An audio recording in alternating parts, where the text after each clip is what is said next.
1,000 men killed 4,000 enemies in 12 hours by breaking every military rule that had kept Roman legions alive for 5 centuries.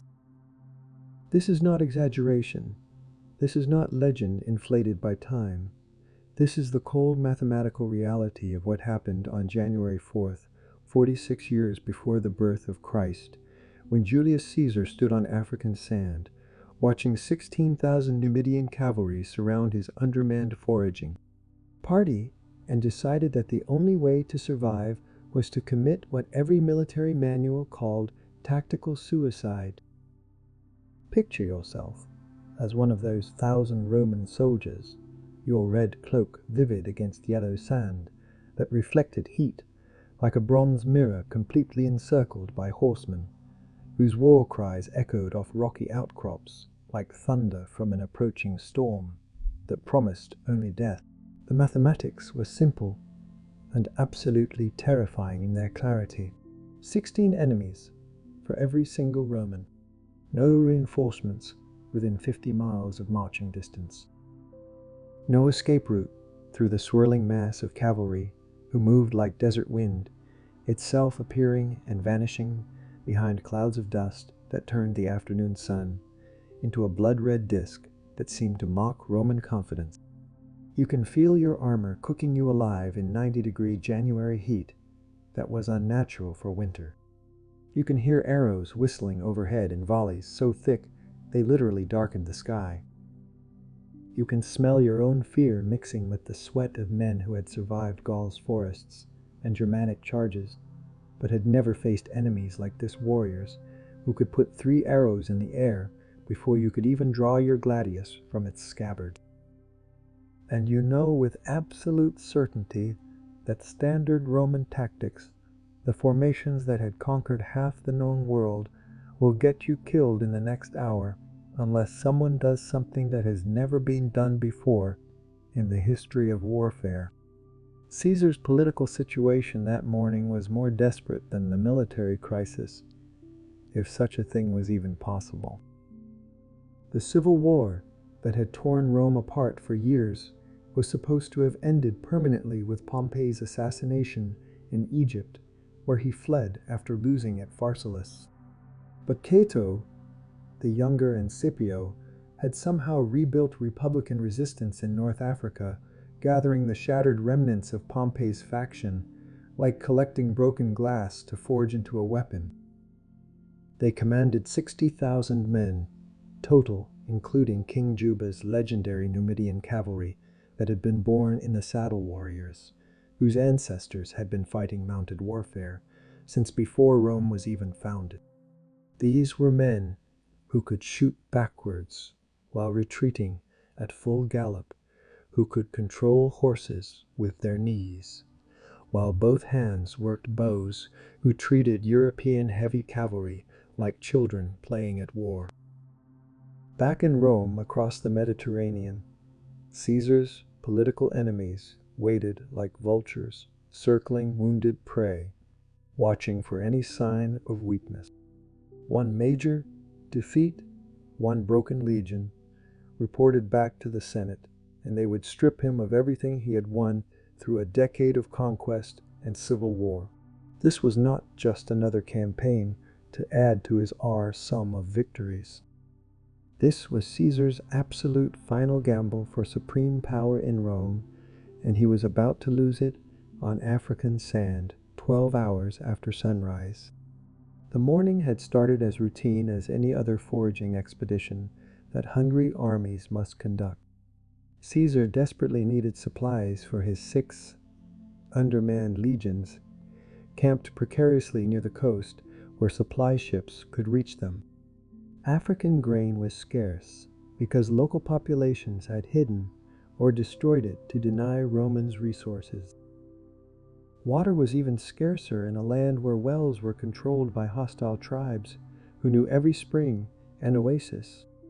His men had been eating half rations for weeks, watching their strength drain away as surely as if they were bleeding from wounds. The local terrain favored his enemies so completely that it might as well have been designed by hostile gods specifically to kill Romans. Unlike Gaul's forests that broke up cavalry charges and rivers that channeled enemy movements, Africa offered endless open plains where horsemen could maneuver with complete freedom, while Roman heavy infantry suffocated in tight formations designed for European warfare. The temperature that January day was climbing past 90 degrees Fahrenheit. By mid-morning, despite it being winter and Roman armor constructed from bronze and leather became an oven that literally cooked men inside their own protective equipment. Soldiers were vomiting from heat exhaustion before a single enemy arrow fell. Here is what the chronicles written by Caesar's own officers do not tell you about the commander's catastrophic tactical blindness that morning. His Germanic cavalry, the same heavy horsemen who had won Alesia and broken Gallic resistance, were completely useless in African conditions that rendered European tactics obsolete. Their massive war horses bred for shock charges could not match Numidian speed and endurance, bred for desert conditions. Their weapons, heavy lances and long swords designed for close combat, were completely wrong for desert warfare, where battles were decided at bow range. And most critically, they had never in their lives faced enemies who treated retreat as a tactical weapon, rather than a sign of defeat, enemies who could shoot backwards at full gallop with accuracy that would shame a stationary archer. Caesar's intelligence about enemy numbers that morning was catastrophically wrong in ways that would have gotten any other commander court-martialed. His scouts, riding ahead of the foraging column, had reported a few hundred Numidian raiders, light skirmishers who might harass the column, but could be driven off by a show of force.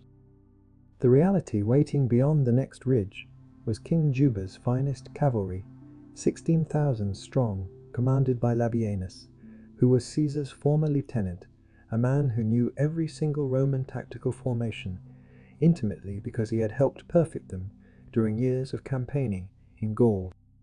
Labienus understood how legions moved, how they thought, how they reacted under pressure, like a surgeon understands anatomy. Now, he would use that knowledge like a blade to cut apart the army he had once helped build. The trap had been months in careful preparation by men who understood Caesar's psychological weaknesses as well as his military strength. Cato and Scipio had studied their enemy with the focus that desperation brings, and they understood one critical truth about Julius Caesar. He needed victories, needed them fast, needed them spectacular enough to maintain his political position in Rome, where enemies whispered that his legendary luck had finally run out. A careful and patient enemy could exploit Caesar's aggression by offering what appeared to be easy targets bait that would draw him into situations where his tactical genius became irrelevant against overwhelming numbers. The foraging mission was perfect bait designed specifically for Caesar's personality. He could not resist leading it personally, despite having subordinates who could have commanded it, bringing just enough men to seem formidable, but not enough to survive what was waiting in the hills.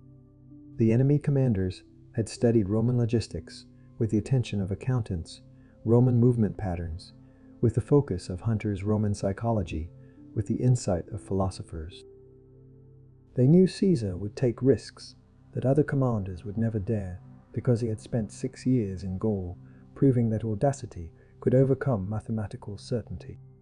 As the first dust clouds appeared on the horizon like harbingers of doom, Caesar's centurions should have ordered immediate retreat back to the coastal fortifications according to every tactical manual ever written. Standard doctrine that had been proven in blood over centuries demanded immediate withdrawal when facing superior cavalry numbers in open terrain where heavy infantry had no advantages.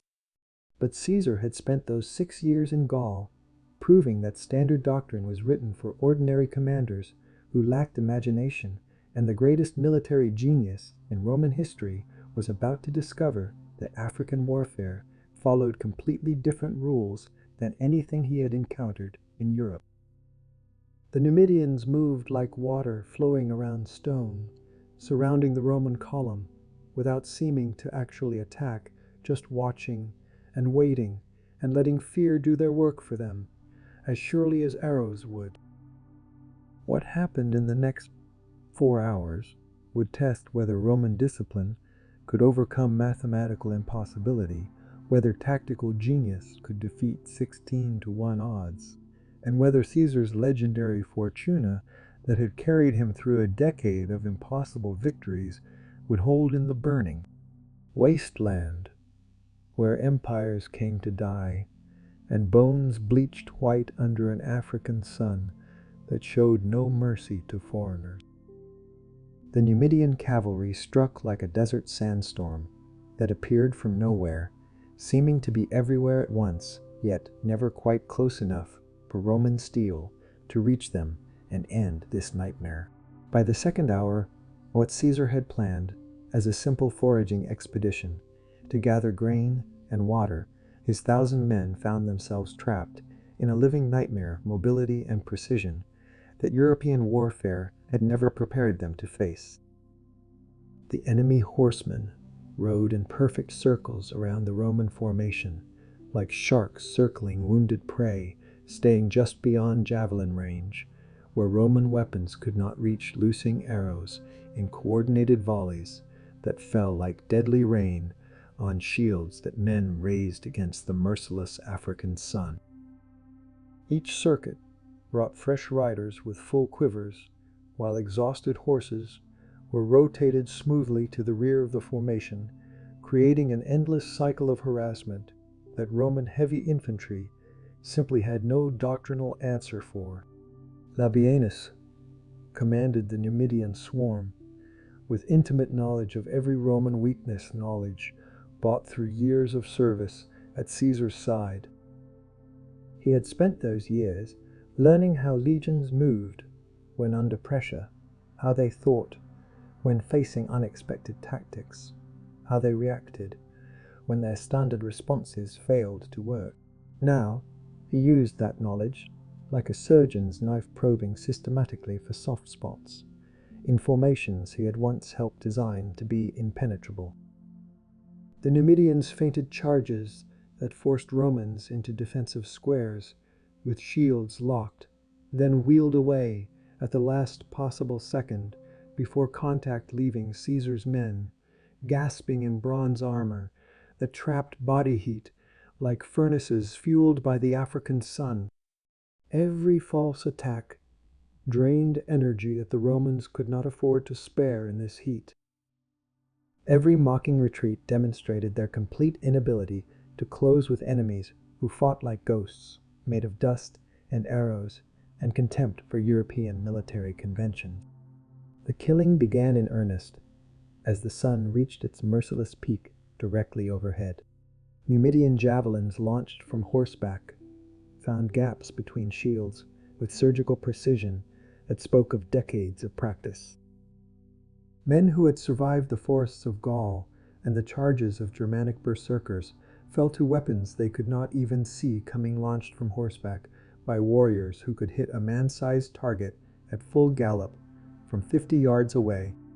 The wounded could not be evacuated because there was nowhere to go except deeper into the killing zone. They lay groaning in the center of the formation, their cries adding psychological pressure to physical exhaustion that was already breaking veteran soldiers. Roman discipline held through training that had been beaten into them from their first day of service, but Caesar could see doubt creeping into veteran faces as arrows continued to fall, and no Roman weapon could strike back at enemies who refused to fight honestly. Then everything changed when the Numidians revealed the true horrifying scope of their carefully prepared trap. What Caesar had taken for random harassment designed to weaken his force was actually herding, systematic and calculated. The enemy cavalry had been driving his formation steadily southeast, away from the coast, over the past 2 hours away from any hope of retreat to his base camp where reinforcements might be waiting.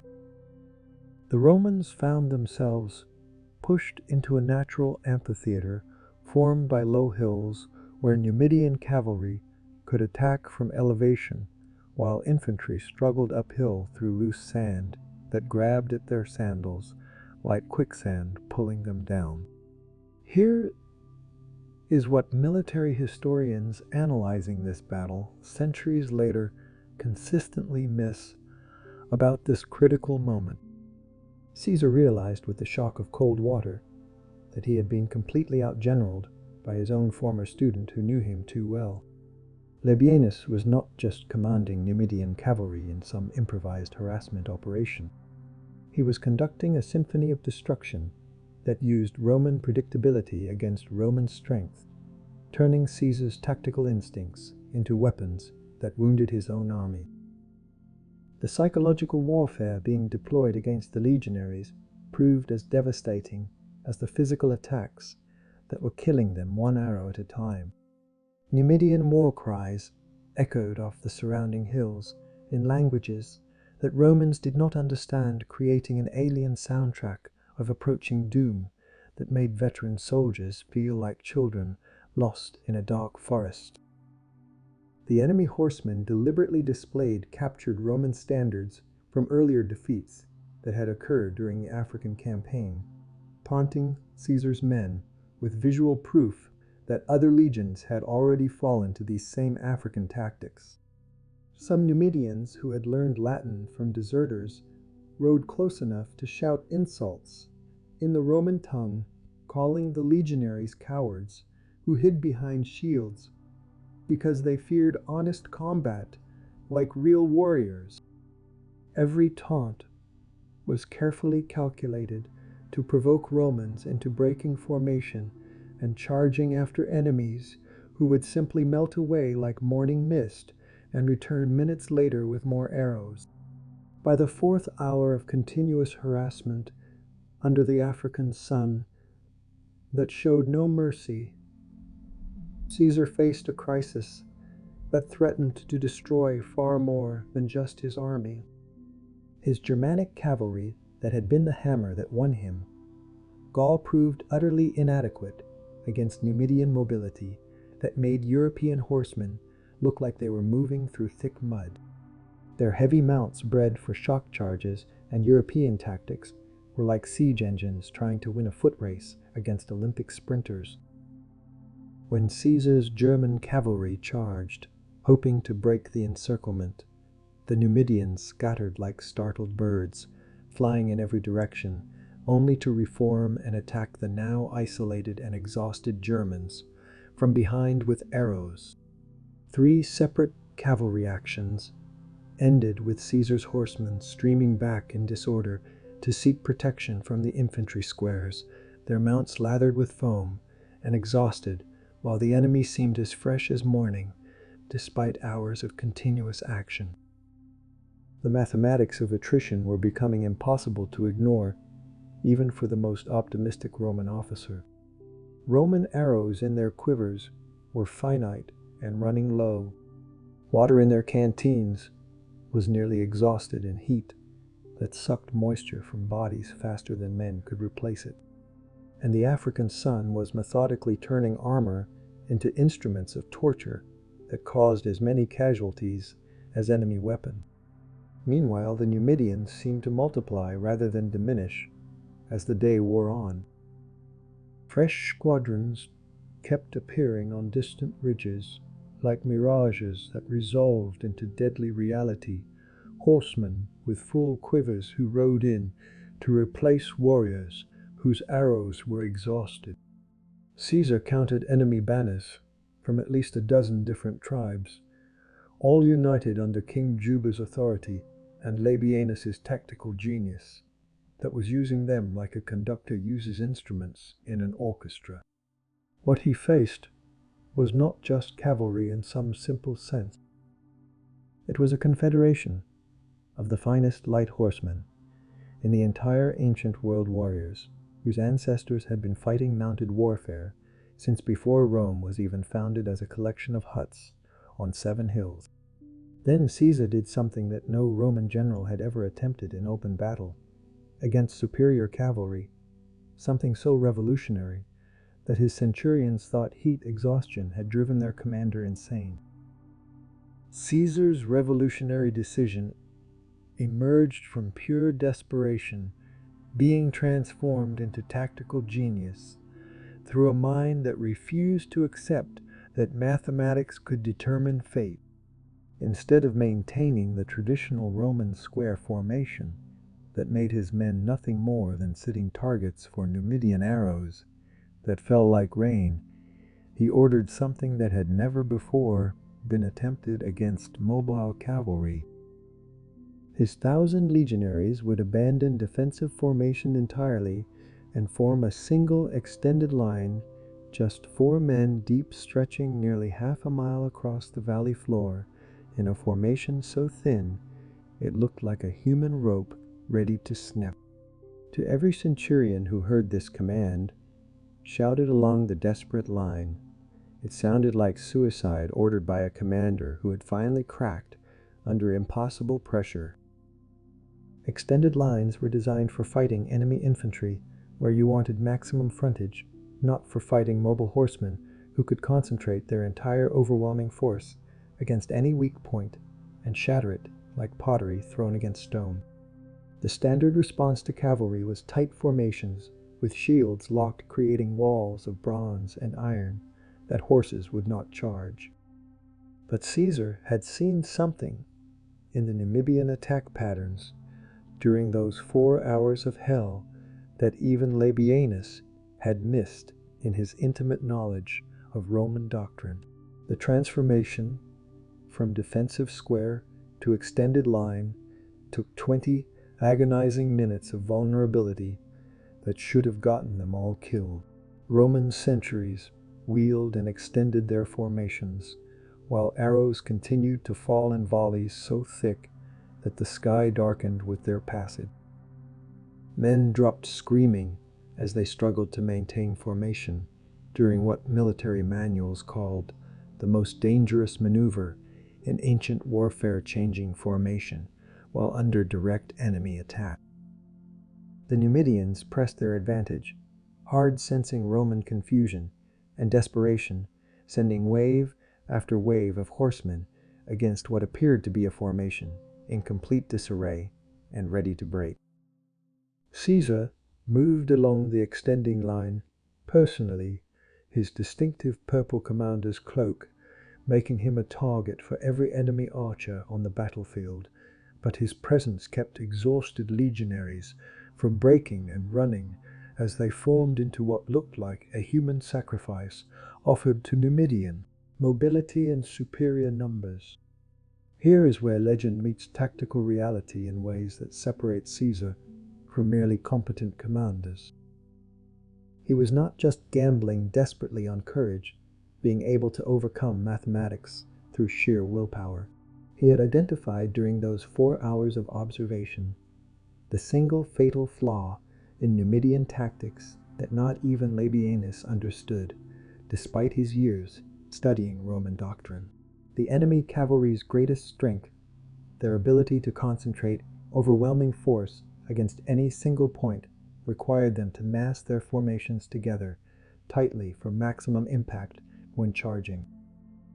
But massing thousands of horsemen together created severe vulnerability in terrain where maneuver space was limited by rocky outcrops and thorny scrub. Caesar's extended line would force the Numidians into an impossible choice between 2 bad options.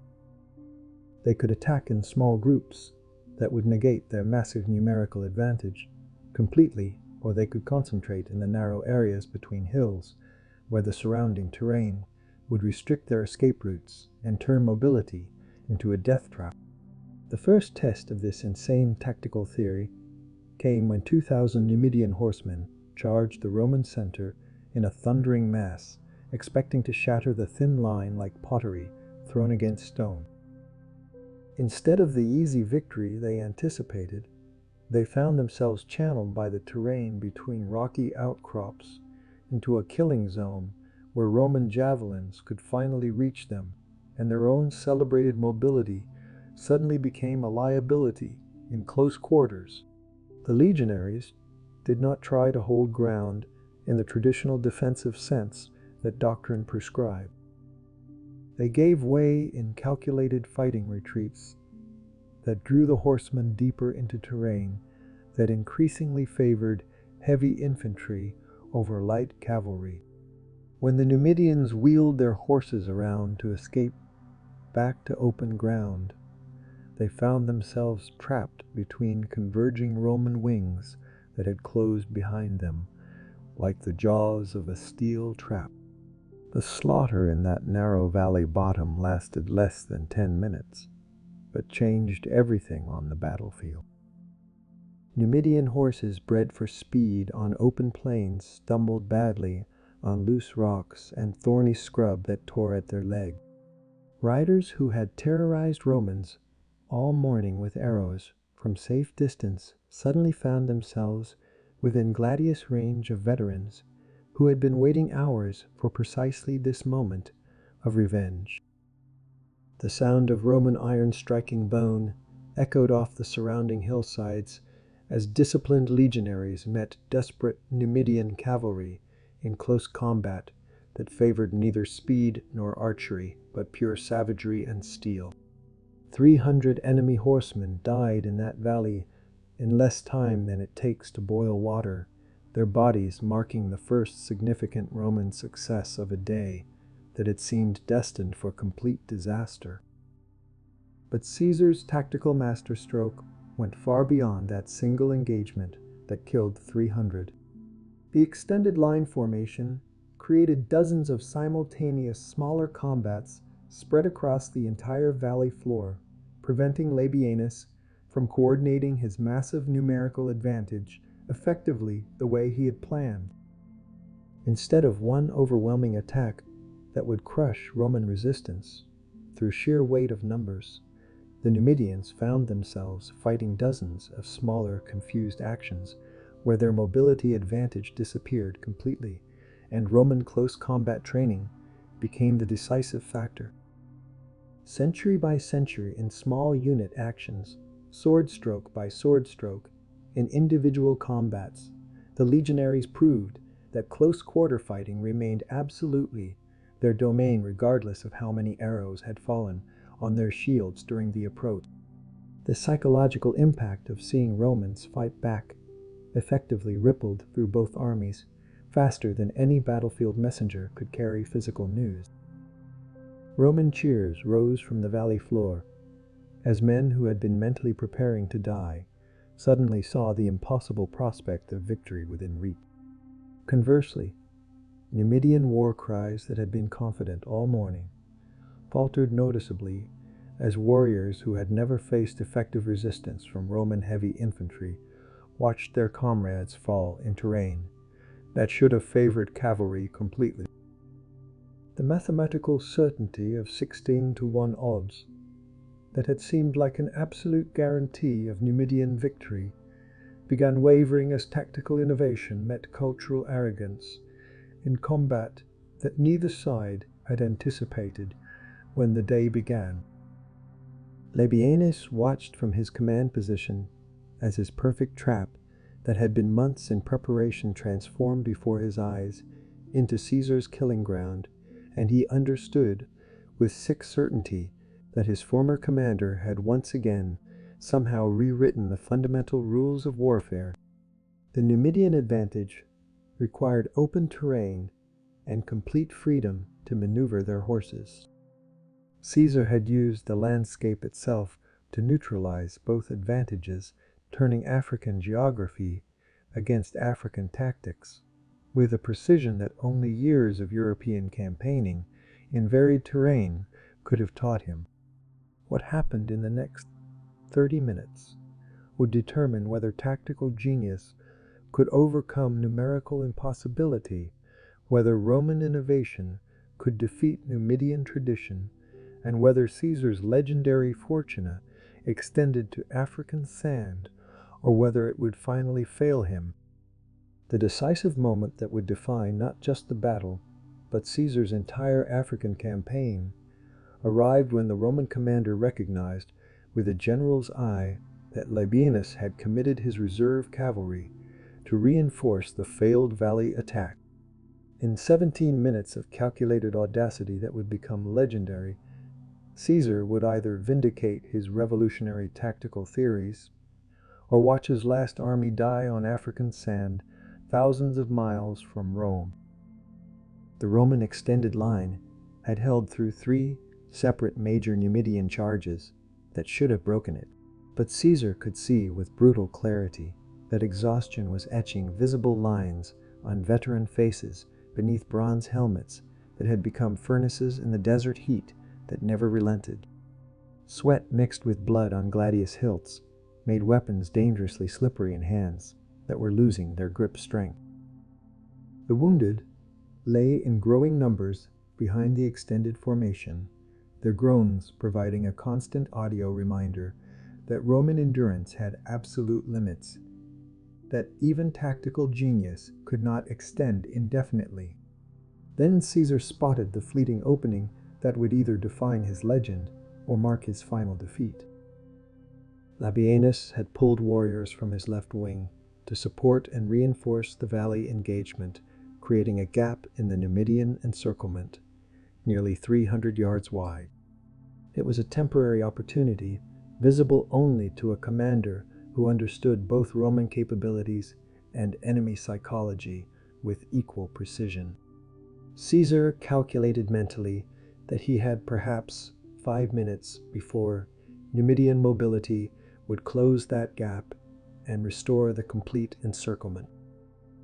5 precious minutes to achieve what no Roman army had managed against superior cavalry in open African terrain for generations.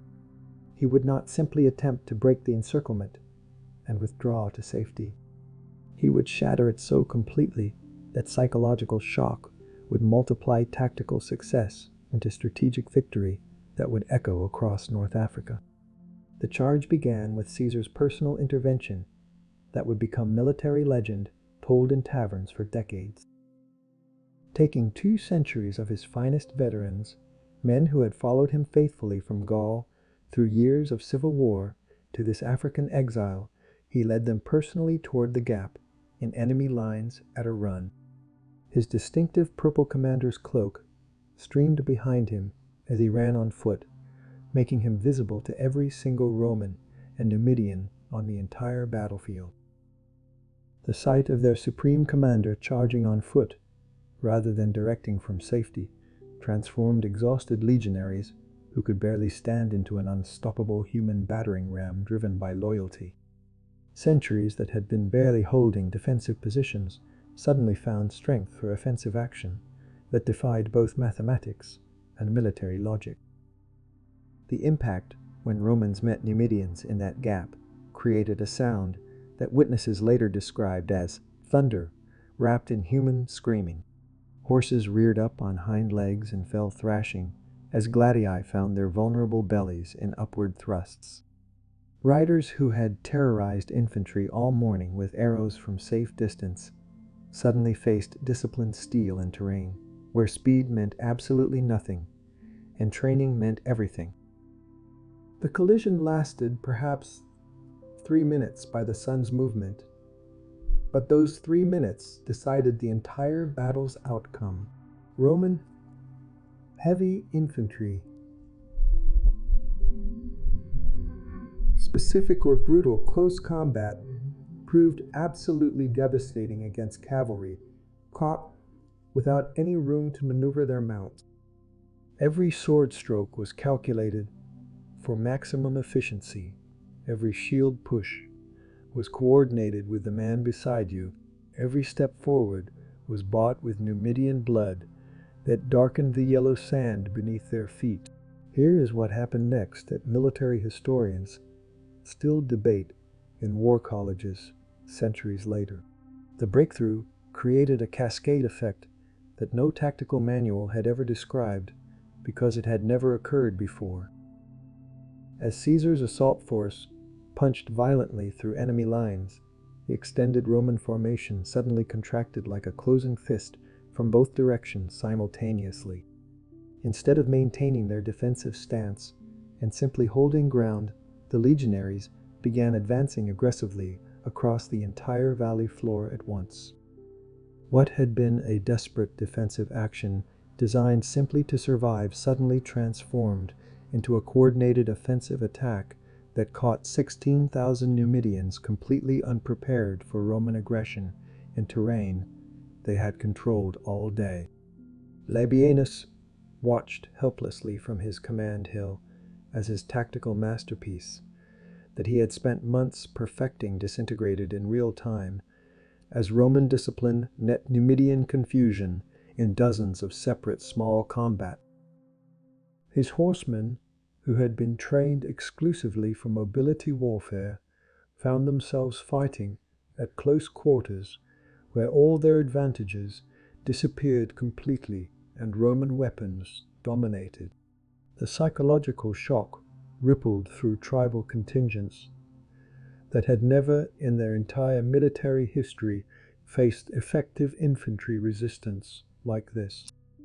Warriors who had been confidently pressing attacks all morning suddenly found themselves desperately defending against an enemy they had mentally written off as already defeated. The role reversal happened so quickly that many Numidians did not understand what was occurring until Roman steel was already among them, cutting down their comrades. The slaughter began in earnest when Numidian morale cracked under pressure that no desert warrior had anticipated facing. Entire squadrons that had been circling Roman positions, like wolves around wounded prey, suddenly broke formation and fled in panic toward distant hills, abandoning wounded comrades and tactical positions that had taken hours to establish through careful maneuvering. The sound of retreat, thousands of horses galloping away from battle in terror, created a psychological avalanche that spread faster than any battlefield messenger could ride. Within minutes, that felt like hours, organized Numidian resistance collapsed into pure individual survival mode as 16,000 warriors made the instant decision that discretion trumped valor when facing Romans who refused to die quietly as expected.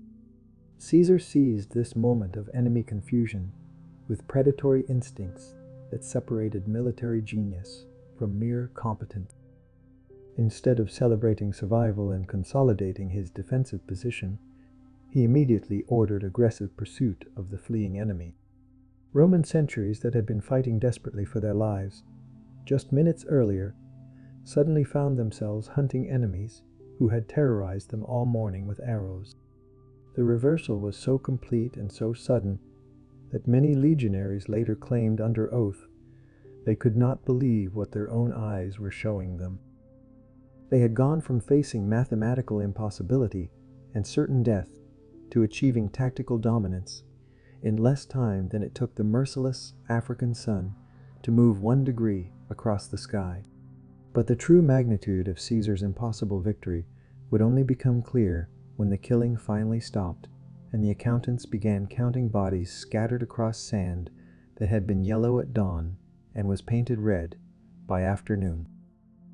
The pursuit lasted until the African sun touched the western horizon, transforming Caesar's defensive victory into a systematic slaughter that would echo through military history for centuries. Roman sentries, energized by their impossible survival and driven by hours of pent-up rage, chased fleeing Numidians across 12 miles of desert terrain that had favored cavalry all morning, but now became a trap for warriors too panicked to use their mobility effectively. The mathematical reversal was staggering to anyone who understood warfare. By sunset, when the killing finally stopped from exhaustion, Caesar's 1,000 men had killed nearly 4,000 Numidian horsemen while losing fewer than 200 of their own. Bodies littered the valley floor and surrounding hills like dark stones scattered randomly across yellow sand, marking the path of a rout so complete that witnesses who survived struggled to believe what they had witnessed even as they stood among the corpses. The immediate aftermath revealed the true scope of Caesar's tactical revolution that would change Roman warfare. Labienus himself barely escaped capture, abandoning his command position and fleeing when it became undeniably clear that organized resistance had collapsed into individual flight. His carefully coordinated battle plan, that had been months in meticulous preparation, had disintegrated in less than 1 hour once Roman discipline met Numidian shock in terrain that neutralized every cavalry advantage. Among the enemy dead, scattered across the battlefield, lay chieftains from 6 different tribes, their ornate weapons and elaborate armor providing testament to the political coalition that Caesar had shattered along with their military formation. King Juba's finest cavalry warriors, who had never known defeat in African warfare against any opponent, lay scattered across the valley like broken promises of easy Roman destruction. The Roman wounded told their own story of impossible odds, overcome through discipline and sheer desperate determination. Men who had taken multiple arrow wounds continued fighting because retreat meant certain death, while advance offered at least hope of survival. Centurions reported that ordinary soldiers had performed feats of endurance that should have been physically impossible according to any medical understanding, driven by the knowledge that survival depended entirely on collective action, rather than individual heroics. The extended line formation that had seemed like suicidal insanity at midday was now being hailed as pure genius, though Caesar privately admitted to his staff that desperation had contributed as much as tactical insight to its improvised success. Without the specific terrain constraints that funneled Numidian attacks into Roman killing zones, the outcome might have been catastrophically different in ways that made him uncomfortable to contemplate. Here's what the victory meant strategically beyond the immediate tactical success that saved his army. Caesar had proven conclusively that Roman heavy infantry could defeat superior cavalry numbers in open terrain when properly deployed and led with innovative tactics. The psychological impact rippled across North Africa faster than physical news of the battle itself could travel. Tribal chieftain Team, the aura of invincibility that had surrounded African mounted warfare since Hannibal's time centuries earlier, cracked like sun-baked clay replaced by renewed respect for Roman military innovation and tactical flexibility. The captured equipment, cataloged by Roman quartermasters, revealed the full scope of enemy preparation and the magnitude of their defeat. They recovered thousands of arrows, javelins, and cavalry lances abandoned in the chaotic rout.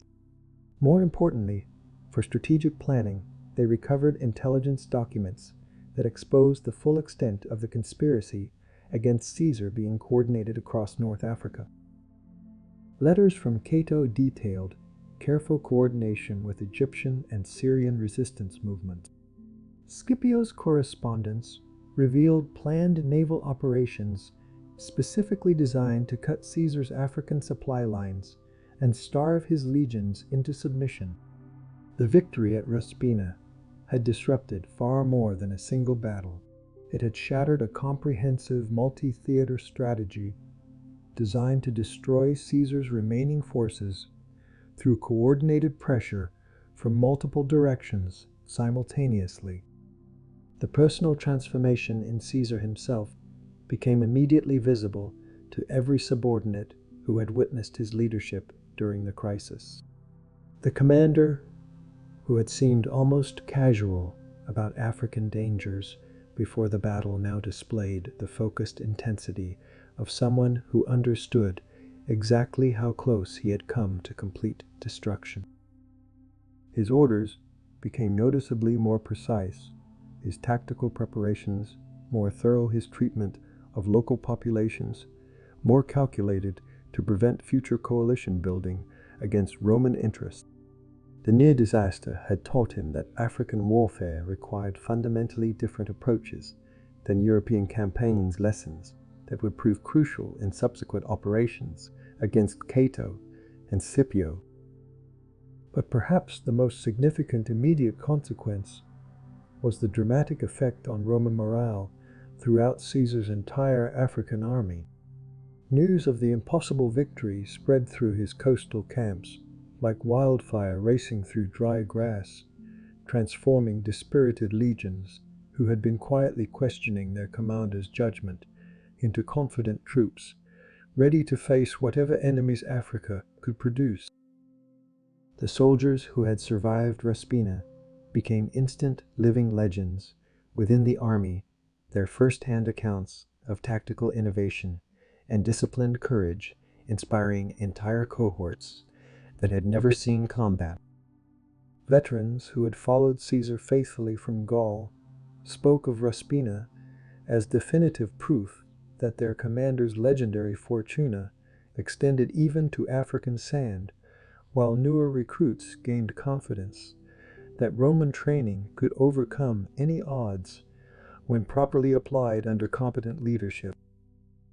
As darkness fell across the battlefield, Caesar stood among the bodies of enemies who had surrounded his 1,000 men just 12 hours earlier, and understood that this victory had changed more than just tactical doctrine. It had preserved his entire African campaign from disaster, disrupted comprehensive enemy strategy, and demonstrated once again that audacity combined with discipline could achieve mathematical impossibilities that lesser commanders would never dare to attempt. The victory at Ruspina transformed Caesar's African campaign from desperate survival mode into systematic conquest that would crush all resistance. Within 6 weeks of the battle, 3 major cities opened their gates to Roman legions, rather than face siege by the commander who had turned impossible odds into practical tactical doctrine. Thapsus fell after only a single day's fighting when Numidian cavalry commanders refused to order charges against Roman formations that might employ the devastating extended line tactics. Utica surrendered without any resistance when its defenders learned that Caesar had developed reliable methods for defeating superior cavalry numbers in open terrain. The psychological impact of one afternoon's fighting rippled across North Africa, like earthquake tremors systematically shattering alliances that had taken Cato months of careful diplomacy to forge. The tactical innovations pioneered at Ruspina became standard Roman military doctrine within a single generation as officers spread throughout the legion. Military engineers studied Caesar's brilliant use of terrain to channel cavalry attacks into infantry killing zones. Staff officers analyzed how extended formations could neutralize mobility advantages when properly supported by disciplined reserves ready to exploit breakthroughs. Most importantly, Roman commanders across the empire learned that tactical flexibility could overcome mathematical disadvantages when desperation was transformed into calculated aggression under pressure. The extended line formation appeared in subsequent battles across Africa, Syria, and eventually on the Germanic frontier, proving that innovation born from immediate crisis could become systematic doctrine taught in training camps. But Ruspina's influence extended far beyond Roman military thinking into enemy doctrine. Numidian cavalry tactics, unchanged for centuries, evolved rapidly after their humiliating defeat by Caesar's 1,000. Desert warriors who had relied purely on mobility and harassment began incorporating close combat training and coordinated formations specifically designed to counter Roman innovation. The battle forced an entire military culture to adapt or face obsolescence, demonstrating that even traditional advantages developed over generations could be neutralized by tactical creativity under desperate pressure. The personal consequences for key commanders shaped the final phase of Rome's brutal civil wars. Labienus never psychologically recovered from the shock of being outgeneraled by his former mentor, using tactical principles he thought he understood intimately. His subsequent tactical decisions became increasingly conservative and defensive, contributing to Republican defeats at Thapsus, and ultimately at Munda, where Caesar's veterans proved unstoppable. Cato's suicide at Utica stemmed partly from his realization that Roman military superiority had become absolutely unshakable after Caesar proved that Republican forces could not match Caesarian innovation even when supported by the finest allied troops in the ancient world. The battle's legacy lived on in the soldiers who survived it and the stories they told for decades afterward in taverns across the empire. Veterans of Ruspina formed the backbone of legions that conquered Egypt, fought at Actium, and eventually established the Principate under Augustus. Their first-hand knowledge of tactical innovation under impossible pressure became informal doctrine passed down through centurion ranks across generations. When later Roman armies faced similar challenges against mobile enemies, they applied lessons learned on African sand, where 1,000 men had proved that discipline could multiply force more effectively than raw numbers could overwhelm superior training. If you found this story of how tactical genius overcame mathematical impossibility fascinating, subscribe immediately, because next week we are revealing the Roman formation that conquered the known world, the testudo, that could advance through aerostorms, that would annihilate any other army, and the training methods that transformed ordinary men into the most feared infantry in ancient history. Plus, the one fatal weakness in Roman tactics that barbarians eventually learned to exploit and bring down the empire itself. So hit that subscribe button now, because understanding how Romans actually fought changes everything you think you know about ancient warfare and modern military tactics still. Use principles Caesar proved on African sand 2,000 years ago.